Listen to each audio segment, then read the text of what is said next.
Nanti tekan paman loh ya. Oh, iya. Dia pengen. Es teh Pak. Es teh. Es teh kan Pak. Es teh lho iki, es teh lho iki. Nek do mlintir ora kok asu.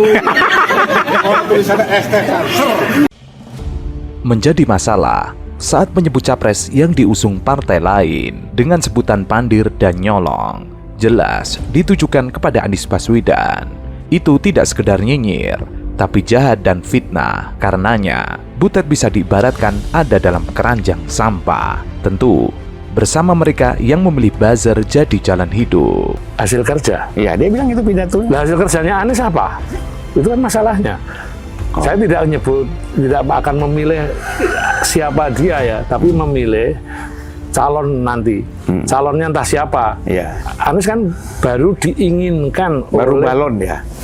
Calonmu masih bakal ya toh? Iya, balon. Itu pun juga belum bisa punya paspor untuk berangkat kan? Iya. Aku nggak nyebut nama, siapapun dia punya visi, punya track record, punya kemampuan.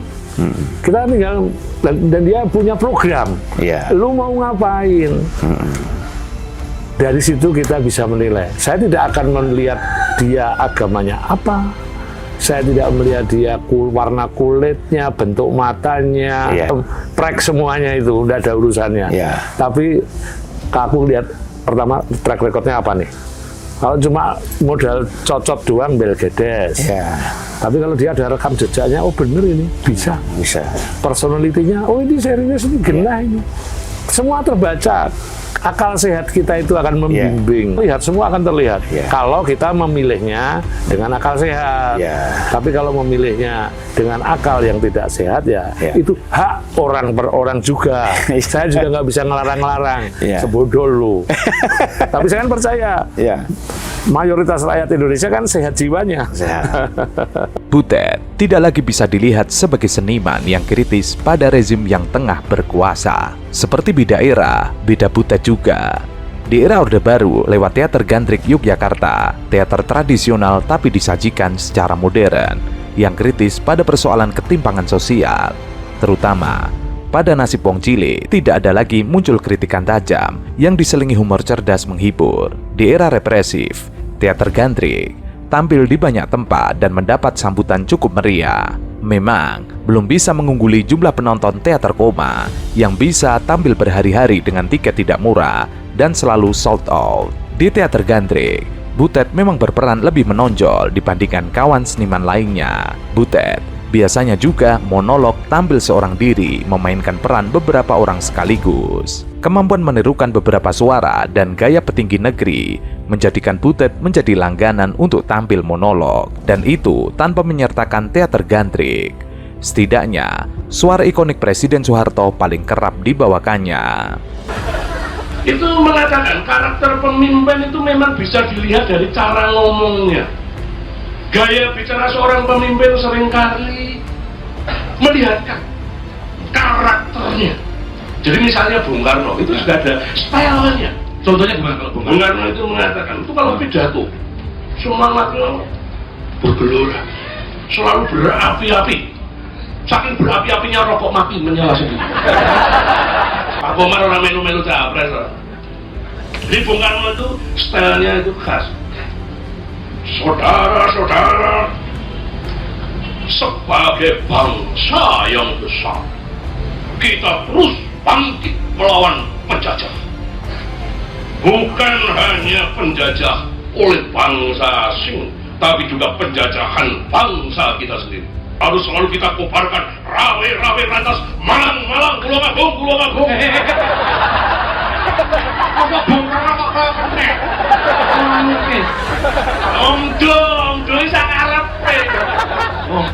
Penggunaan idiom kata yang sering digunakan Presiden Soeharto itu diucapkannya dengan baik. Intonasi suara Butet nyaris serupa. Juga suara Habibie dan Kiai Haji Abdurrahman Wahid atau Gus Dur bisa ditirukannya, nyaris serupa. Butet tampil lucu dan menghibur, acap lebih lucu dari Sri Mulat. Butet seperti agen penjual jasa penghibur dengan kelucuan-kelucuan segar. Butet layaknya seniman lawak yang bermain teater. Teater Gandrik menjadi identik dengan Butet seperti gudang tawa menghibur. Saat ini, teater gantrik dan juga teater yang lain seperti sulit manggung, sulit bisa menghadirkan penonton dengan jumlah besar. Sepertinya tahun-tahun keemasan teater semacam gantrik itu sudah berakhir.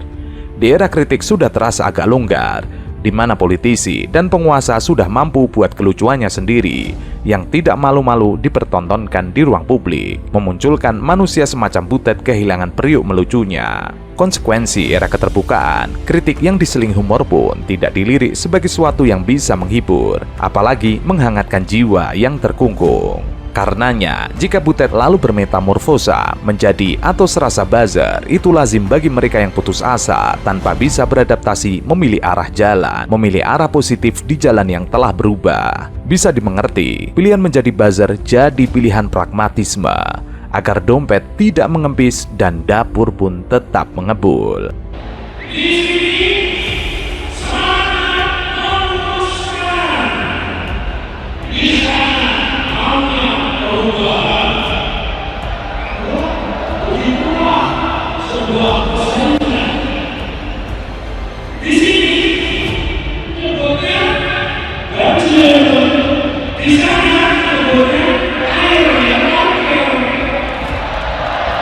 Ya, begitulah kalau otaknya pandir.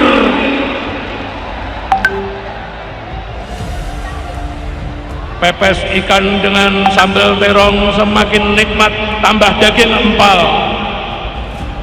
Orangnya diteropong KPK karena nyolong. Lah kok kowar-kowar mau dijegal.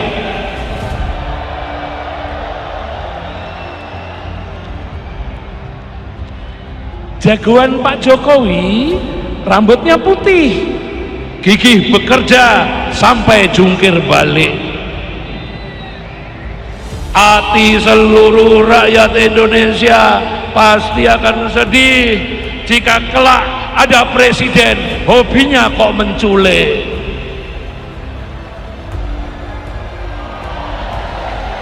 Ini yang terakhir. Cucu komodo mengkeret jadi kadal, tak lesat digulai biarpun pakai santan. Kalau pemimpin modalnya cuma transaksional, dijamin. Tidak salah jika politisi Gerindra Fadlizon pun menyentil balik ucapan Butet saat perayaan Bulan Bung Karno yang diadakan PDIP, di mana Butet membawakan puisi bercorak pantun tidak berkelas, yang itu sekedar menyenangkan pihak pengundang. Kedekatan Butet dengan Megawati Soekarno Putri menjadikannya seniman partisan. Butet tidak mampu menjaga jarak dan larut seolah politisi PDIP, seolah ia politisi PDIP. Beda jauh dengan budayawan MH Ainun Najib yang tetap kritis meski bicara di hadapan pimpinan dan unsur PDIP. Mbah Nun tidak kehilangan marwahnya untuk bersikap kritis tanpa sekat mampu menahannya.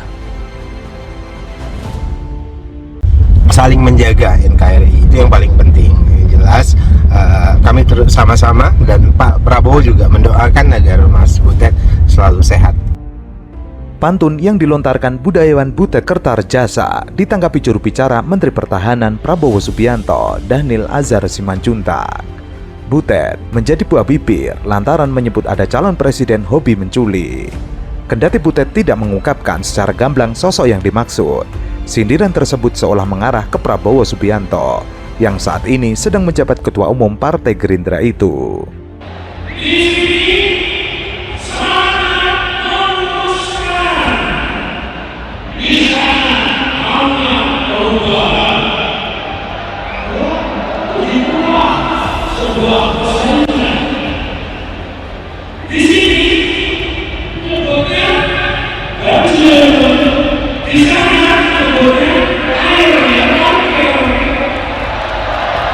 Ya, begitulah kalau otaknya pandir.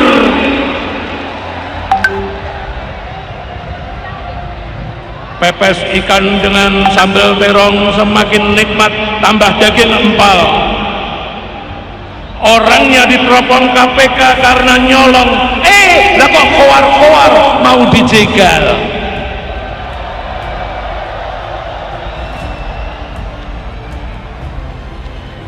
Jagoan Pak Jokowi rambutnya putih, gigih bekerja sampai jungkir balik. Hati seluruh rakyat Indonesia pasti akan sedih jika kelak ada presiden hobinya kok menculik.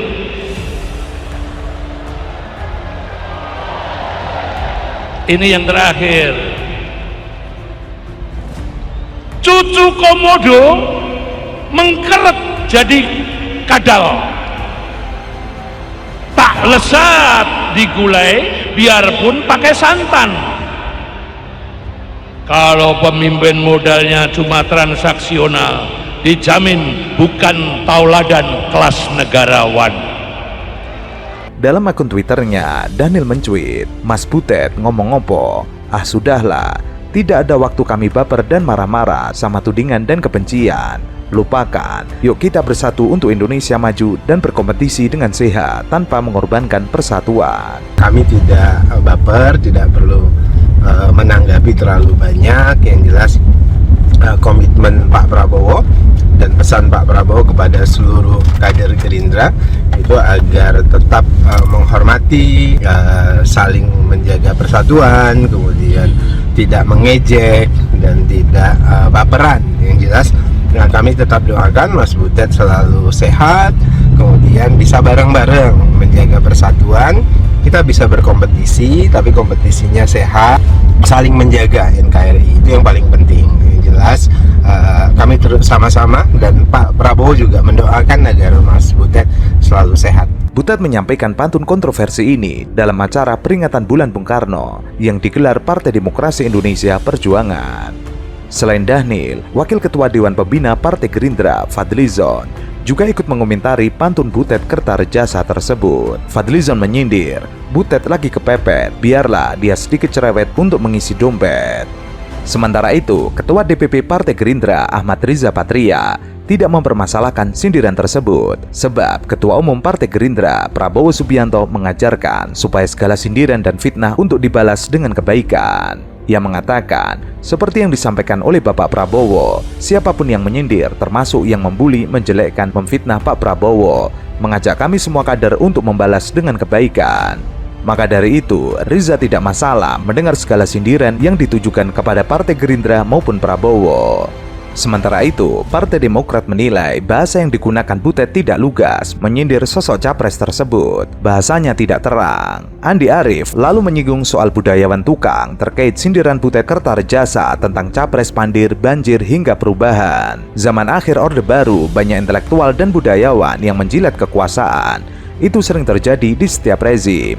Apakah Butet termasuk dalam kategori budayawan tukang? Kita lihat, salah satu ciri budayawan tukang adalah takut dengan perubahan, fenomena budayawan tukang. Hal yang sama juga diungkapkan oleh politisi Partai Demokrat Jansen Sitindaon yang juga mengkritisi puisi Butet tersebut. Ia menyebut Butet yang sekarang jauh beda dengan yang dulu. Ia kini sekedar seniman komersial saja. Di zaman Pak SBY, dia sangat banyak mengkritik, namun dulu aku masih menganggap tinggi Mas Butet. Namun sekarang sah sudah. Dia kelasnya memang bukan budayawan, tapi sekedar seniman komersil saja dan juga partisan. Jadi jangan terlalu tinggi lagi kita melihat Butet. Untuk diketahui, budayawan Bambang Ekoloyo Butet Kertajasa mendadak viral di media sosial. Warganet menyoroti isi pantun Butet. Mereka menilai pantun itu menyindir bakal calon presiden yang diusung partai politik di luar Partai Demokrasi Indonesia Perjuangan. Butet sebelumnya membacakan pantun di hadapan puluhan ribu kader PDIP dalam acara peringatan Bulan Bung Karno di Gelora Bung Karno, Jakarta. Pantun itu dibacakan Butet sebelum seniman Sri Krishna Enci menyanyikan lagu Ganjar Siji Ganjar Kabeh. Mulanya, Butet mengatakan PDIP mengerahkan semangat meneruskan, tetapi di sisi lain ada kelompok yang hanya menginginkan perubahan. Di sini semangat meneruskan, di sana maunya perubahan. Oh begitulah sebuah persaingan. Butet lalu menyinggung soal banjir yang disebut suatu kelompok hanyalah air yang parkir. Di sini nyebutnya banjir, di sana nyebutnya air yang markir. Ya begitulah kalau otaknya pandir. Butet pun mengatakan, ada sosok yang berkuar-kuar dirinya ingin dicegal karena dibidik KPK. Padahal sosok yang dimaksud itu dibidik karena nyolong. Pepes ikan dengan sambal terong, semakin nikmat tambah daging empal. Orangnya diteropong KPK karena nyolong. Lah kok keluar-keluar mau dicegal. Pemimpin yang mikirin rakyat itu kelihatan, dari mukanya itu kelihatan. Dari penampilannya itu kelihatan banyak kerutan di wajahnya karena mikirin rakyat. Ada juga yang mikirin rakyat sampai rambutnya putih semua, ada. Saya ulang, jadi pemimpin yang mikirin rakyat itu kelihatan dari penampilannya, dari kerutan di wajahnya. Kalau wajahnya celing, bersih, tidak ada kerutan di wajahnya, hati-hati. Lihat juga, lihat rambutnya. Wah, kalau rambutnya putih semuanya, ini mikir rakyat ini. Butet menyebut capres jagoan Jokowi identik dengan sosok yang berambut putih dan bekerja keras.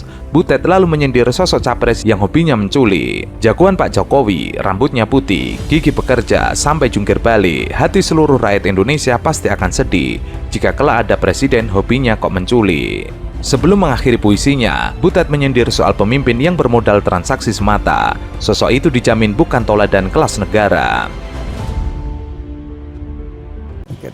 Kami di Gerindra merasa sama sekali tidak tersindir dari apa yang disampaikan oleh Mas Butet itu. Malah komentarnya Pak Prabowo itu tadi mengatakan ya dia senang karena memang orangnya lucu. Dia kan seorang entertainer. Orang bisa melihatnya pro dan kontra. Tapi kami merasa politik ke depan ya kita mau menjunjung persatuan ya. Dan kita ingin karena Pak Prabowo ini ya berdiri di jalan tengah lah gitu, dan juga beliau juga menyampaikan kita jangan lagi melakukan satu negatif atau black campaign apalagi gitu ya, bahkan menganggap Pak Ganjar, Pak Anies ini adalah juga bagian dari putra-putra terbaik gitu loh. Jadi kita harus berkompetisi lebih sehat, lebih dewasa mungkin ke depan gitu ya, karena tantangan-tantangan semakin berat, luar biasa semakin berat gitu. Jadi kita tidak menganggap itu sesuatu yang penting gitu ya, itu anggap aja hiburan politik gitu. Usai viralnya puisi Butet, PDI Perjuangan akhirnya mengeluarkan suara. PDIP menyayangkan monolog seniman Butet Kartarjasa yang menyinggung sejumlah hal di puncak perayaan Bulan Bung Karno di Stadion Utama GBK Jakarta. Ketua DPP PDIP Jarod Saiful Hidayat menyebut, sejak dulu Butet juga kerap membuat monolog. Namun, untuk monolog di GBK akhir pekan lalu dianggapnya kurang elok. Kalau sudah seperti itu, ya sebetulnya disampaikan di acara partai. Itu seperti tidak bagus, kurang elok. Menurut Jarod, Butet sebagai seniman dan budayawan tentu memiliki dasar sehingga dapat menyampaikan isi hati ketika memiliki unek-unek. Tapi kalau seumpama itu disampaikan pada panggung lain akan lebih bagus. Kenapa? Karena dalam peringatan puncak Bulan Bung Karno itu, temanya kepalkan tangan persatuan. Jadi harus menyatukan berbagai macam komponen bangsa agar bisa bersatu untuk arahnya bagaimana mewujudkan tujuan bernegara. Nah, itu kan bagian dari kebebasan seorang seniman budayawan untuk berekspresi. Mas Butet itu kan sejak pemerintahan Pak Harto itu kan bikin monolog ya waktu itu ya, dan sangat terkenal itu teater gantriknya itu ya, sehingga terbawa sampai sekarang ya, bahwa beliau menyampaikan seperti itu memang sudah seperti itu karakternya, terbuka seperti itu. Kalau sudah seperti itu ya sebetulnya disampaikan di acara partai kita itu tidak bagus lah. Oke, jadi disayangkan lah oleh PDI Perjuangan. Harusnya tetap menjaga, kurang elok begitu ya. Tapi itu kita menghargai kebebasan untuk berekspresi ya. Sebagai seorang seniman, sebagai seorang budayawan, dan beliau juga punya dasar tentunya untuk menyampaikan. Beliau punya isi hati, unek-unek, ya silakan saja, kan gitu ya. Monolog Butet pada puncak perayaan Bulan Bung Karno menyinggung sejumlah capres. Ia bicara banjir, sekaligus menyindir pihak yang menyebut banjir sebagai air yang markir.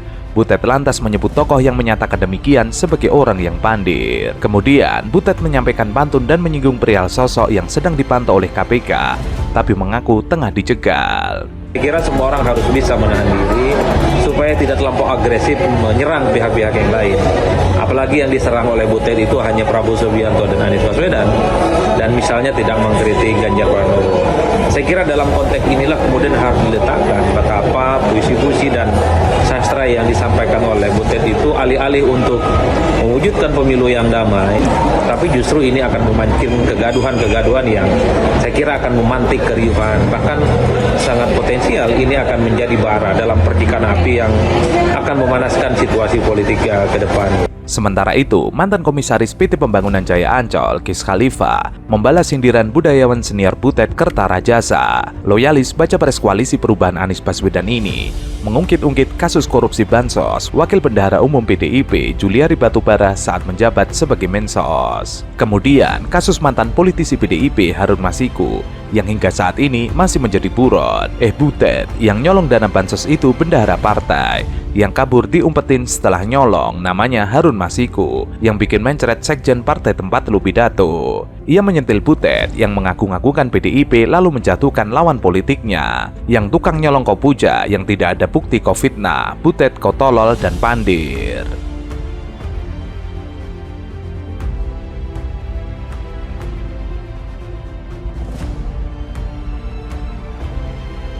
Gis juga mengatakan Anies tidak pernah memberi panggung pada siapapun untuk menyerang pribadi siapapun dalam acara apapun. Berbeda dengan Giring yang berpidato di depan presiden, berbeda dengan Butet yang berpidato di acara partai. Mereka menebar fitnah. Mantan komisaris Ancol itu lantas menambahkan, lalu mereka berkata, berpolitiklah dengan damai bang. Pernyataan tersebut rupanya mendapat dukungan dari warganet yang ikut memberikan kritikan kepada Butet dan juga PDIP. Acara yang digelar PDIP sungguh memalukan, memberikan panggung Butet dengan puisi menebar kebencian. Kalau mereka memahami adab itu mendahului ilmu, tentu hal tersebut tidak akan terucap, apalagi didengar luas oleh publik. Tanpa mereka sadari, mereka mempermalukan diri sendiri. Sebelumnya, budayawan Bambang Ekoloyo Butet Kertajasa mendadak viral di media sosial. Warganet menyoroti isi pantun Butet. Mereka menilai pantun itu menyindir bakal calon presiden yang diusung partai politik di luar Partai Demokrasi Indonesia Perjuangan.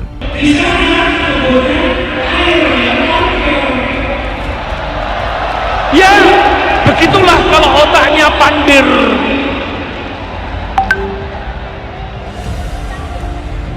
Pepes ikan dengan sambal terong semakin nikmat, tambah daging empal. Orangnya diteropong KPK karena nyolong. Lah kok kowar-kowar mau dijegat. Jagoan Pak Jokowi rambutnya putih, gigih bekerja sampai jungkir balik. Hati seluruh rakyat Indonesia pasti akan sedih jika kelak ada presiden hobinya kok menculik. Ini yang terakhir. Cucu komodo mengkeret jadi kadal. Tak lesat digulai biarpun pakai santan. Kalau pemimpin modalnya cuma transaksional, dijamin. Butet sebelumnya membacakan pantun di hadapan puluhan ribu kader PDIP dalam acara peringatan Bulan Bung Karno di Gelora Bung Karno, Jakarta. Pantun itu dibacakan Butet sebelum seniman Sri Krishna NJ menyanyikan lagu Ganjar Siji Ganjar Kabeh. Mulanya, Butet mengatakan PDIP mengerahkan semangat meneruskan, tetapi di sisi lain ada kelompok yang hanya menginginkan perubahan. Di sini semangat meneruskan, di sana maunya perubahan. Oh begitulah sebuah persaingan. Butet lalu menyinggung soal banjir yang disebut suatu kelompok hanyalah air yang parkir. Di sini nyebutnya banjir, di sana nyebutnya air yang markir. Ya begitulah kalau otaknya pandir. Butet pun mengatakan, ada sosok yang berkuar-kuar dirinya ingin dicegal karena dibidik KPK. Padahal sosok yang dimaksud itu dibidik karena nyolong. Pepes ikan dengan sambal terong, semakin nikmat tambah daging empal. Orangnya diteropong KPK karena nyolong. Lah kok kuar-kuar mau dicegal. Butet menyebut capres jagoan Jokowi identik dengan sosok yang berambut putih dan bekerja keras. Butet lalu menyindir sosok capres yang hobinya menculik. Jagoan Pak Jokowi rambutnya putih, gigi bekerja sampai jungkir balik. Hati seluruh rakyat Indonesia pasti akan sedih jika kelak ada presiden hobinya kok menculik. Sebelum mengakhiri puisinya, Butet menyindir soal pemimpin yang bermodal transaksi semata. Sosok itu dijamin bukan toladan kelas negara.